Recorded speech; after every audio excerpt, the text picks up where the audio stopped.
పితా పుత్ర పవిత్రాత్మ నామమున ఆమేన్.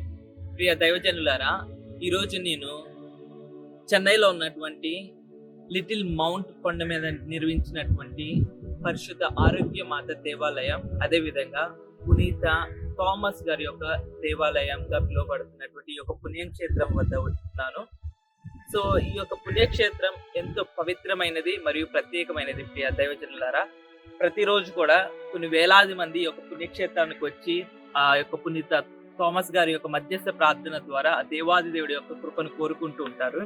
ఈ యొక్క ప్రాంతం ఎందుకు అంత ప్రత్యేకమైనదంటే, యేసుక్రీస్తు గారి యొక్క 12 మంది శిష్యులలో ఒకరైనటువంటి పునీత థోమా గారు వారి యొక్క జీవిత ప్రయాణంలో భారతదేశానికి వచ్చి ఈ యొక్క భారతదేశంలో గడిపినటువంటి రోజుల్లో ఎక్కువ సమయం ఈ యొక్క లిటిల్ మౌంట్ ప్రాంతం మీద పునీత థామస్ గారు ఉన్నారు. ప్రియ దైవజనులారా, మరి ముఖ్యంగా ఇక్కడ ఉన్నటువంటి గృహలో పునీత థామస్ గారు ఎక్కువ సమయం ఉండి ఆ దేవాది దేవుడికి ప్రార్థించడం జరిగింది.